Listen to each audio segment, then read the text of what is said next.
Сәлеметсіздер ме, құрметті студенттер? Мен Қазақ технология және бизнес университетінің Қазақстан тарихы және әлеуметтік гуманитарлық пәндер кафедрасының оқытушысымын. Негізгі мамандығым бойынша жалпы қазақ тілі мен әдебиеті пәндерінің оқытушысы болып есептелемін. Бүгінгі менің аты жөнім Камиева Гүлмира Камилқызы. Бүгінгі таңда өзекті мәселелердің бірі болып саналатын ол эссе жазу технологиясы. Бүгінгі сабақта мен сіздерді эссе жазуға үйретудің әдіс тәсілдерімен таныстыруға тырысамын. Эссе жазудың технологиялары.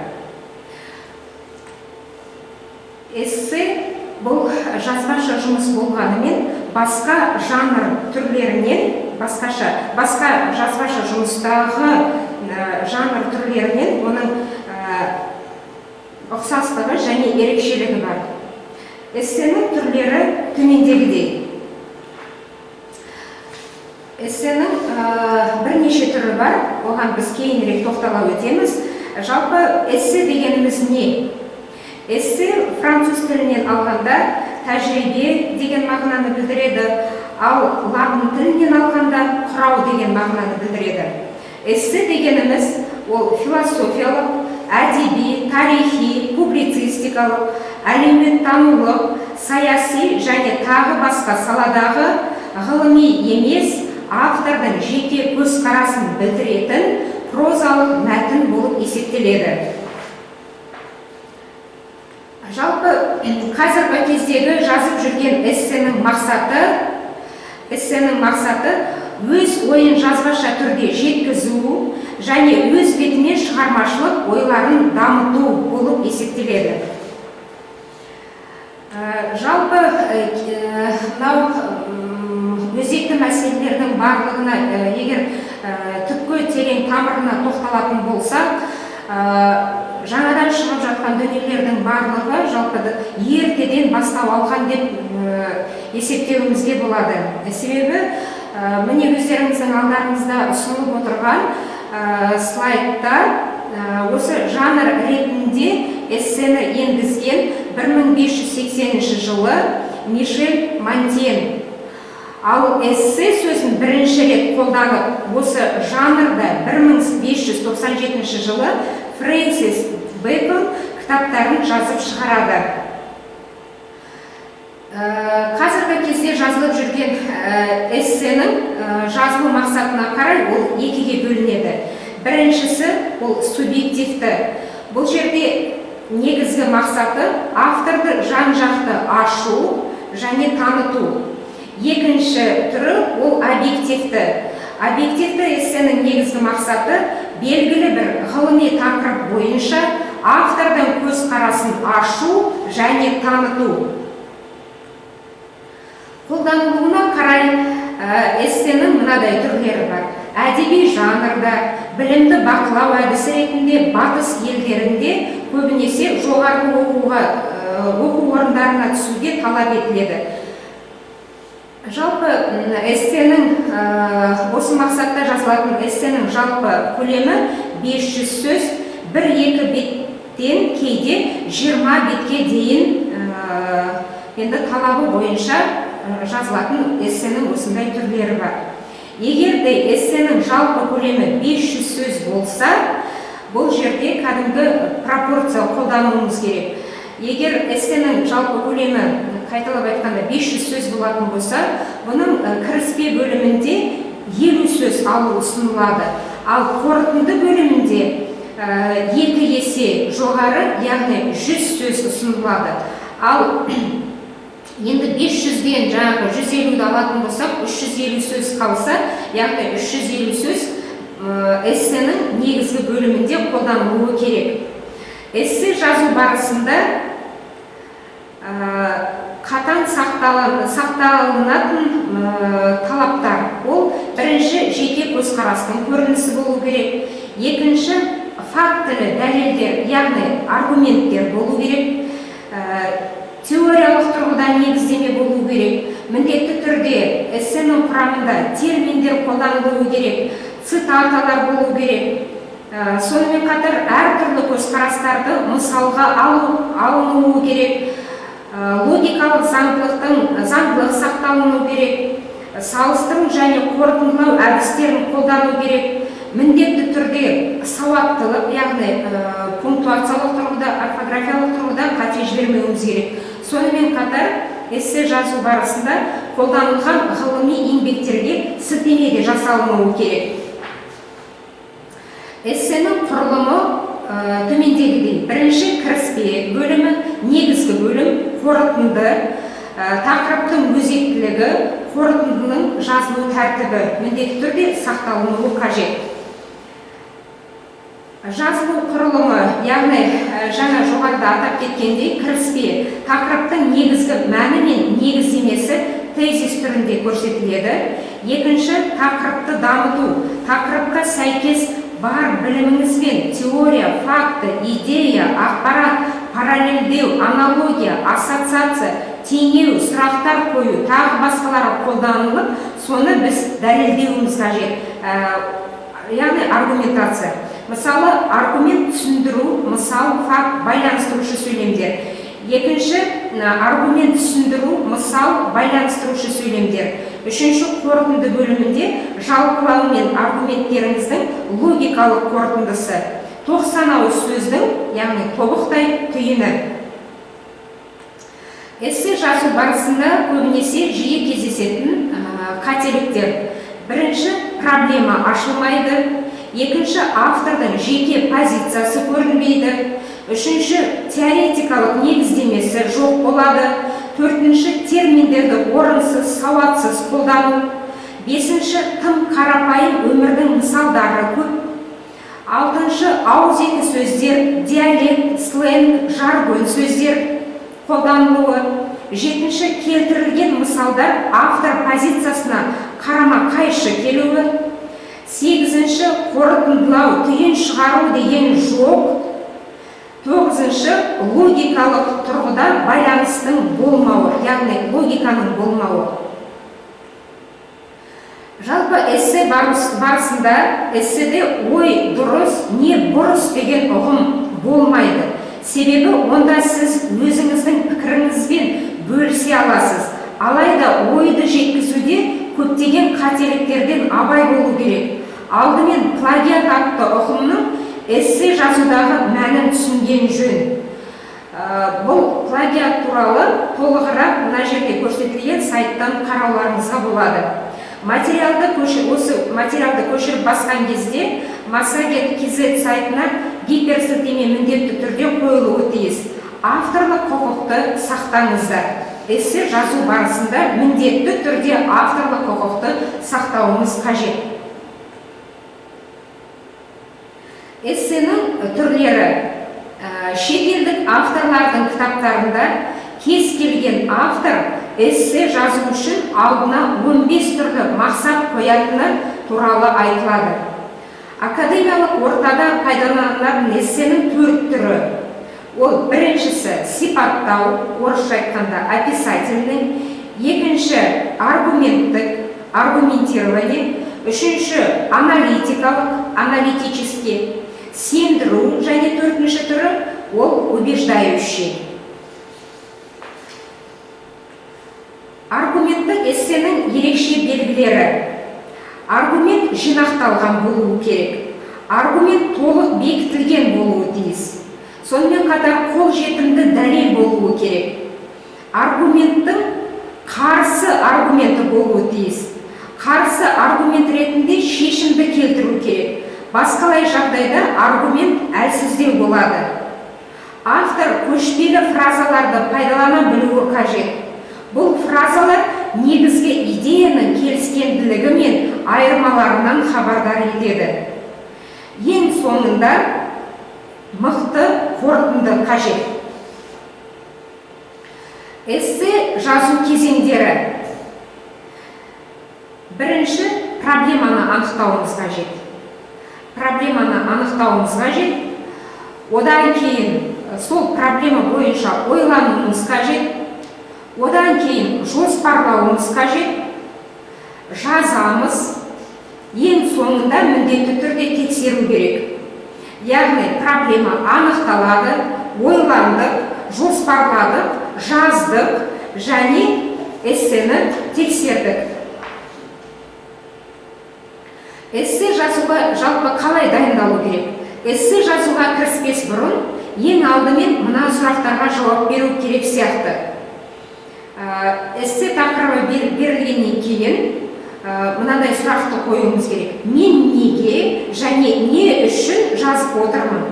Менің жұмысымды кім оқиды? Мен қандай идеяларды айтқым келеді? Маңызды ақпаратты мен қай жерден іздеп таба аламын? Мен оқырмандардан қандай пікірлер мен іс-әрекеттерді күтемін? Міне осындай сұрақтарды эссе тақырыбын алғаннан кейін міндетті түрде осы тақырыптар төңірегінде біз жұмыс жасауымыз керек. Эссе жазудың нақты мақсаты қандай? Бірінші, белгілі мәселе бойынша өз пікірін айту және дәлелдеу. Екінші, сұрақ бойынша өзінің түсінігін, ойын айту. Үшінші, оқырмандарды ақпараттандыру. Төртінші, мәселені талқылау және шындықты табуға тырысу. Бесінші, өзінің және оқырманның көңілін толтыру, рақатқа бөлеу. Алтыншы, көңіл күйіңді білдіру және оқырман көңілін аудару. Яғни бұл жерде эмоция туғызу. Және ең соңғысы іс-әрекетке түрткі болу. Жаңа жоғарыда айтып кеткен болатынмын, эссені біз қайта қарап шығуымыз керек, яғни тексеруіміз керек. Қайта қарап шығу дегеніміз бұл хабарламаны сапасы мен нәтижесі тұрғысынан мәтінді редакциялаймыз. Ойдың айқындылығына көңіл бөлеміз, түсініктілігіне көңіл бөлеміз. Яғни мағыналық байланыстылығы, бірізділігі, сауаттылығы және стильдің дұрыстығын айқындаймыз. Қайта қарау нәтижесінде екінші нұсқаның қажеттілігі туындайды. Эссе жазу барысында оқушылардың сыни ойлау қабілеттерін арттыру, өз пікірлерін дәлелдеуге дағдыландыру. Яғни бұл жерде біз жай айтып отырған жоқпыз, жалпы эссе жазу барысында студент болсын, оқушы болсын, сыни ойлау қабілеті артады. Яғни өз пікірлерін дәлелдеуге дағдыланады. Яғни біз бұл жерде қандай жұмыс түрлерін жасауымыз керек? Бірінші, міндетті түрде пікірталас. Пікірталас немесе талқылау.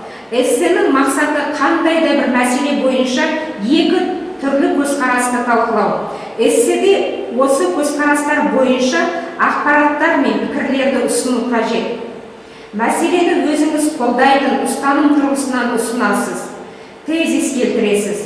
Аргумент ретінде жекелеген абзацтарда берілген қолдайтын және қарсы келетін дәлелдерден құралған бірнеше тұжырым ұсынасыз. Бұдан кейін талқылауға қатысты ұсыныстар мен түйін бересіз. Келесі қойылым немесе бір жақты аргумент. Бұл жерде жазылатын эссенің мақсаты мәселеге қатысты түрлі ұстанымның біреуі дұрыс екенін дәлелдейміз және сол бойынша біз сендіреміз. Мәселені өзіңіз дәлелдейтін ұстаным тұрғысынан ұсынасыз. Бұл жерде де міндетті түрде тезис қажет. Әр дәлеліңіз үшін бір абзацтан арнап аргумент келтіресіз. Кейін дәлелденген ұстанымыңызды қайталап ұсыныс бересіз. Сыни талдау белгілі мәтін бойынша жазылады. Эссенің мақсаты түпнұсқа мәтінде берілген идеяларды түсінгеніңізді көрсету. Мәтіннің басты мазмұндық бөліктері бойынша өз идеяларыңызды ұсыну арқылы эссе тақырыбының маңыздылығын көрсетесіз. Келесі салыстыру және қарсы қою. Бұл жердегі жазылатын эссенің мақсаты екі мәтінді салыстыру және қарама-қарсы қою. Мәтіндер бойынша негізгі ұқсас немесе қарсы сипаттарды бересіз, әрине тезис түрінде.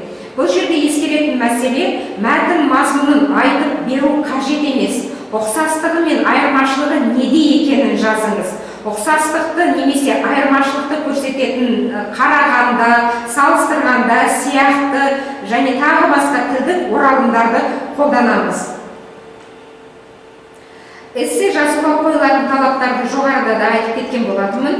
Рұқсат болса қайталап кетейін. Яғни бұл жерде тақырыптың дұрыстылығына көңіл аударуымыз керек, жоспар құру керек, мәтін, қыстырма сөздер, эссе жазу барысында плагиатқа жол бермеу керек, академиялық адалдықты сақтау керек, сілтеме жасаудың тәртібін білуіміз қажет.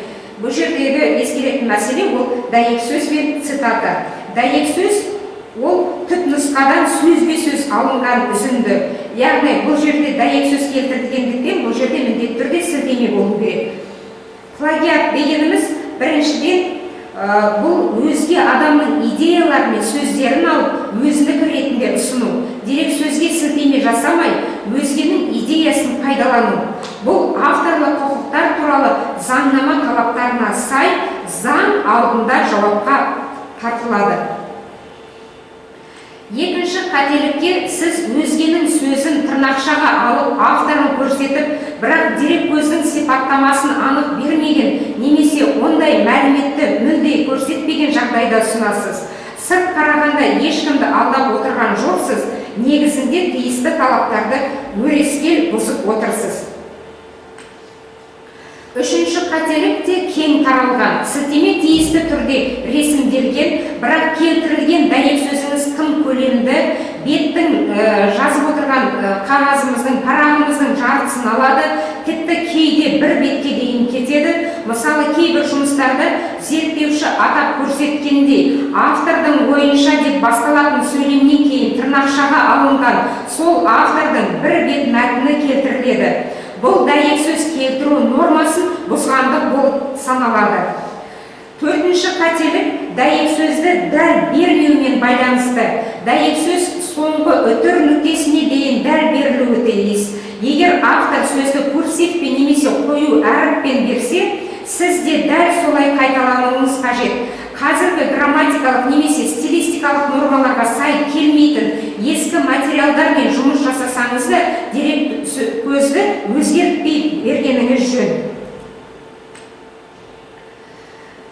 Жалпы жоғарыда да айтып кеткен болатын, тағы да сіздерге бұл жерде эссе немесе басқа да ғылыми жұмыстарды сілтеме берудің тәртібін көрсеткім келеді. Міне өздеріңіз көріп отырғандай, Қазақстан Республикасы және Білім ғылым министрлігі ғылым комитетінің талабы бойынша сілтеме мәтіннің ішінде 4 бұрышты жақшаның ішінде беріледі. Міне мысал көрсетіліп тұр. Яғни бірінші ол бір деген цифр бірінші пайдаланып отырған әдебиетті білдіреді, ал 47 деген дәл сол қай беттен алынғандығы. Нүкте жақшаның сыртына қойылады. Сілтеменің ресімделуі мұндағы бірінші сан жаңағы айтып кеткендей библиографиялық тізім және мына жерде екінші деген ол фрагмент алынғандығы немесе қай беттен алынғандығы көрсетілген.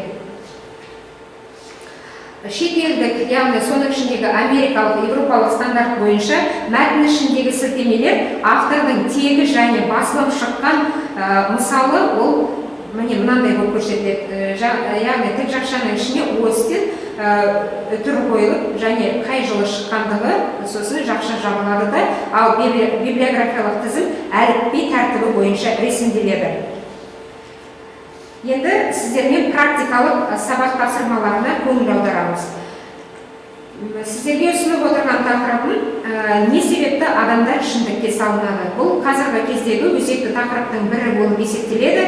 Кіріспе бөлімінің тезисі де ерекшелігіне сәйкес қойылады. Мысалға келтірілген кіріспе бөлім аргументтік эссеге қатысты қойылған. Не себепті адамдар ішімдікке салынады? Менің ойымша адам ішімдікке әртүрлі фактордың әсер етуінен тәуелді болады. Бұл жерде сіздер бірнеше аргументтер келтірулеріңіз керек. Біріншіден, екіншіден, үшіншіден және қорытындылай келе. Менің ойымша адам ішімдікке әртүрлі фактор. Біріншіден, мен өзім мынадай қорытындыға келіп отырып, эмоционалды стресс әсер етеді, екіншіден әлеуметтік қысым әсер етеді, үшіншіден генетикалық тұрғыда әсер етеді. Яғни қорытындылай келе деп ары қарай ойымды жалғастырамын. Яғни қорытындылап кетемін. Мынадай аргументтер. Бірінші аргумент себебі оның өмірлік ұстанымы айқын емес. Екінші, ол өз істеріне талдау жүргізіп ойланбайды, яғни шындыққа салынып отырған адам. Үшінші, дұрыс па, дұрыс емес пе деген сұрақтарда оны толғандырмайды.